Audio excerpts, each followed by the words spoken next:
په کابل کې هغه پخوانی کوڅه چې له لسیزو راهیسې پکې د شاوخوا 100 ډوله بېلابېلو مرغانو پیر او پلور کیږي.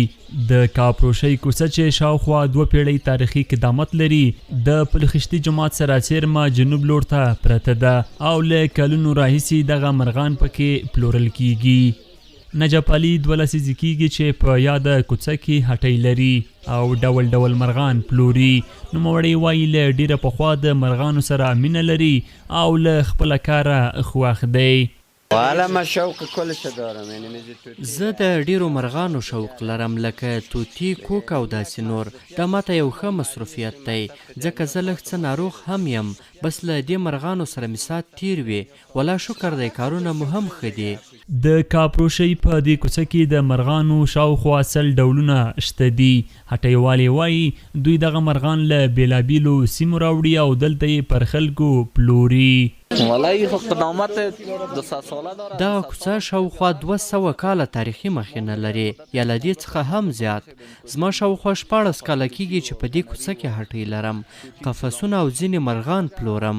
دلته د مرغانو مختلف ډولونه دي لکه کنري، توتي، جل، سایره، نرګس، ګلسر او ورته نور ډیر مرغان دي چې ډولونه یې له 100 څخه هم اوړي. موږ دغه مرغان ډیر له پاکستان، ایران، ترکیه او ورته نورو هیوادونو راوړو ځکه هر هیواد خپل بیلابیل مرغان لري. د مرغانو سیل او پیر ته راغلي خلک وایي چې د مرغانو سره له ډیره پخوا علاقه لري او ځینې نورو ته بیا د مرغانو ساتل یو په میراث پاتې شوی دود دی.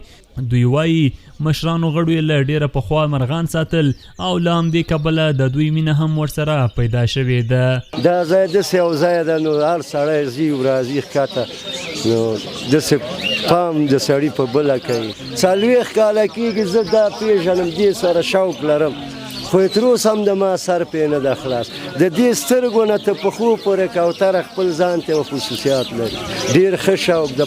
زه خو وروره کفترې ساتم، کفتر شوق لرم. دا خو ورور دی موږ مس ورورو کفترې ساتلې بس وروره په دې کور کې بس موږ واړه ول کفتر هم سره تاوېدلې وروره ما ویل په وړکتوب پښتو کې داسې فکر مې کاوه دا څنګه شی ده لکه مرغه نور مرغه نه راځي کور ته خو دا الو زیاده مرغان بیرته کور ته راځي.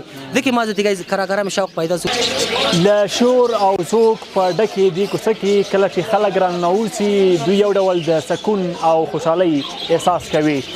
خلک وایي په یاده کوڅه کې چې دوی راځي دلته د مختلفو مرغانو په لیدو د هغوی د غږونو په اورېدو یو ډول د خوښۍ احساس کوي او هغه تشویش او خفګان چې لري ترې لرې کیږي.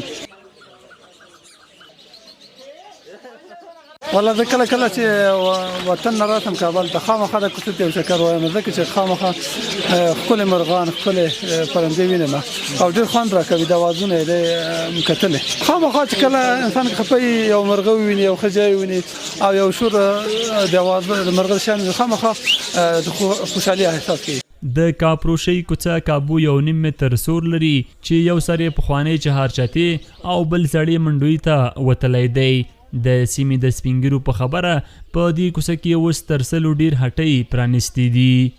عبدالله حیدرزی، CGTN پښتو، کابل.